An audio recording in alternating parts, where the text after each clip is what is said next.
Hello and welcome to Big Sky Bits. I'm your host, Colby, and today we're going to be delving deep into all the current news in the Bitcoin world.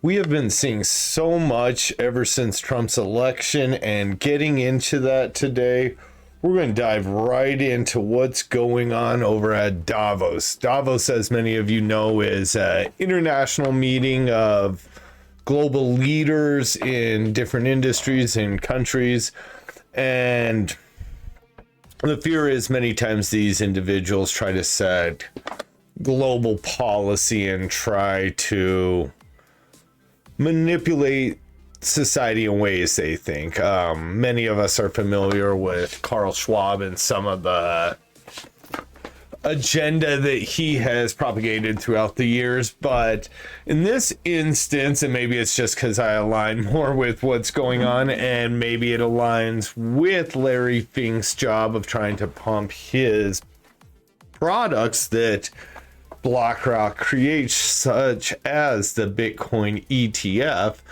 It is interesting to see Larry Fink talking to global leaders and pushing the Bitcoin agenda. Now, I believe he is mainly doing this because he has financial obligations to. Maybe to some degree, he does see it being a tool to help impoverished nations. Whatever the reason, I still remain somewhat skeptical of some of these world leaders, as I think we should remain skeptical of everyone. Especially skeptical of the influencers, and including me. You should be skeptical of everyone. But looking at this, it's interesting news, to say the least, how he is pushing a narrative that is pushing Bitcoin to the masses. And as we have seen, the BlackRock ETF did tremendously well in 2024. Also, the other big news today, early this morning, let's see, it might be even further back. Earlier in the news today, I saw that Ross Ulbricht was pardoned by Donald Trump early this morning, and you saw it across all the different social media, from YouTube to Primal to X, Twitter. I don't know if I really looked at Instagram, but I'm sure there was something there.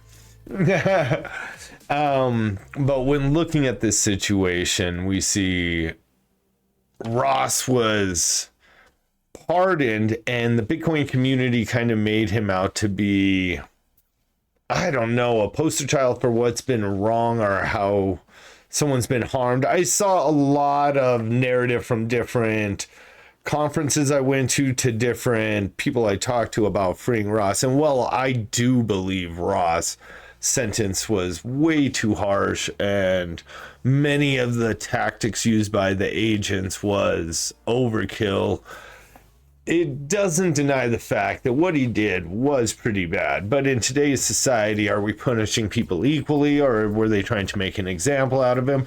And when you look at his sentence, they were trying to make an example, and I don't think that's right at all. So I'm happy Ross is free, and we'll see if he can do some good for the community. We'll see what's in store for him in these coming years. Moving on from that, one topic that I saw earlier that it's interesting to many people, and it's one of those black swan events, like Michael Saylor often talks. You can do all the technical analysis you want in the world. You can look at charts and Fibonacci lines and moving averages, but things that will disrupt these patterns on fundamental levels is how changes in the fundamental ways that people deal with the product. And for an example, if Trump was to erase short-term or small capital gains, like on small amounts for Bitcoin, you could see the price skyrocket. And as I often say, price isn't the main factor in this, but for bringing adoption, if people aren't being taxed on every transaction, it really changes the game.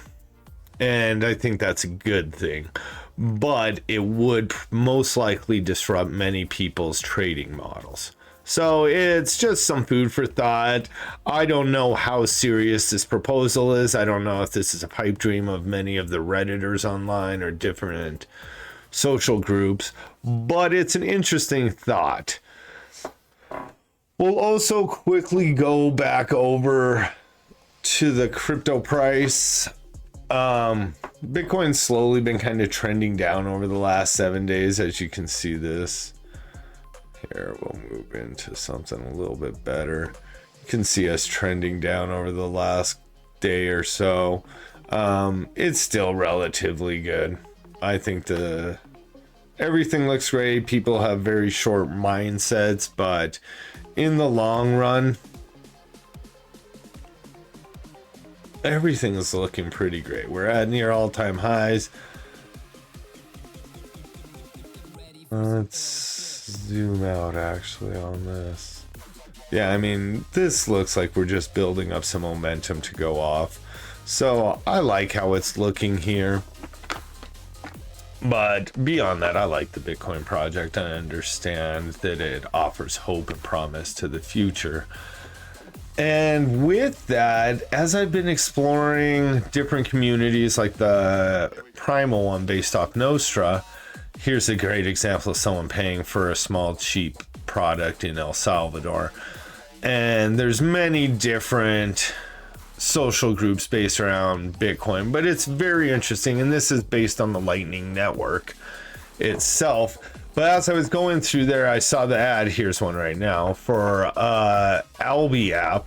And it essentially works as, I'm sure some of you have dabbled in the altcoin, shitcoin marketplace. Even though I just consider it mainly a gamble, I have played around in there since the very early days. I mean, I saw Ethereum at $3, and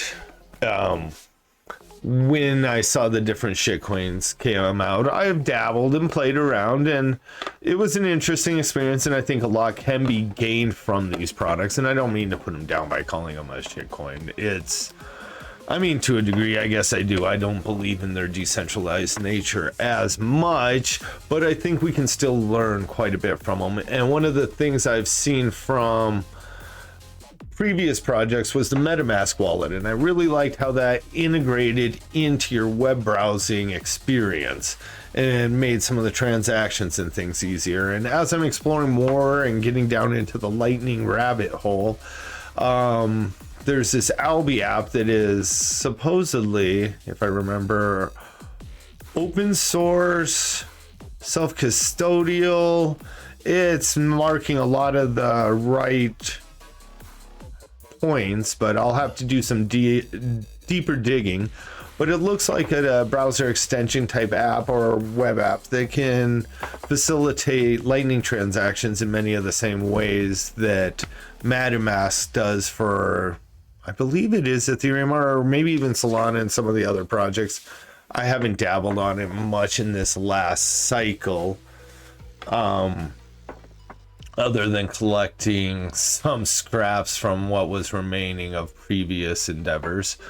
But looking at the progress with some of the things being built on the Lightning Network and the liquidity building up, it's very interesting. And people often confuse that we need these huge global scales. There will be many layer twos on regional and smaller district levels that facilitate many of the needs and offer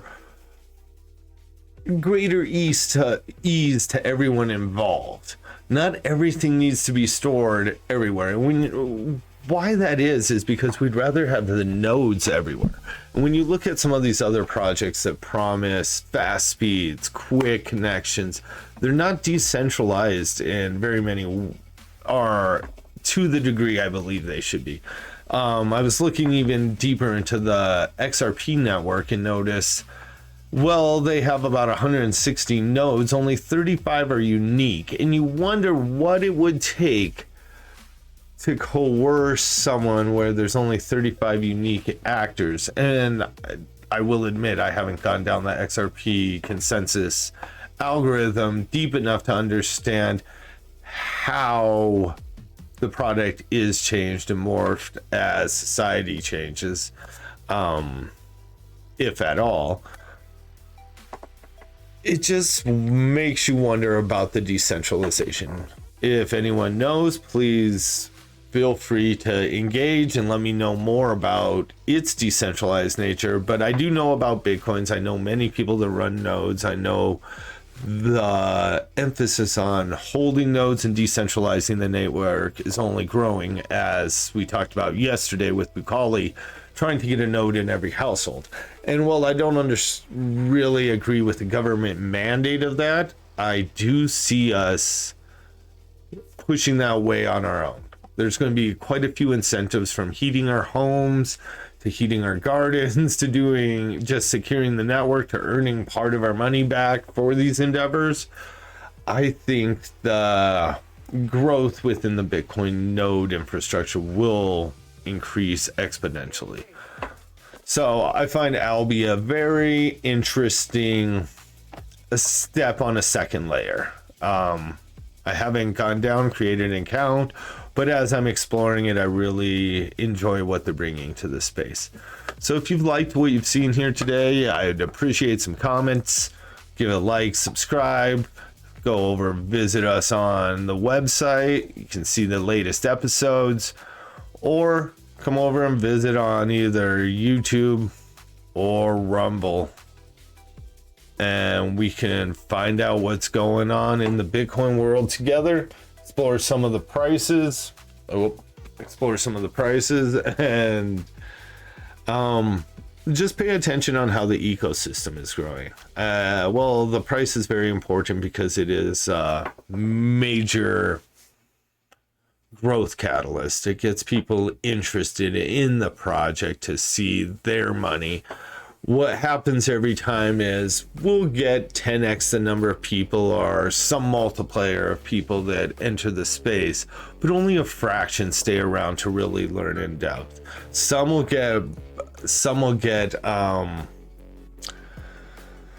lost between different projects and come to Bitcoin, and that's one thing I've really seen in this space, this timeline, or this cycle of Bitcoin, is more and more people come around to Bitcoin over some of these altcoins and understand how it is differentiated from the others. So again, thank you for coming by.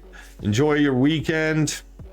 Enjoy, I guess, the rest of the week first, but plan something fun for the weekend, and I hope everyone has a great time. Thank you much.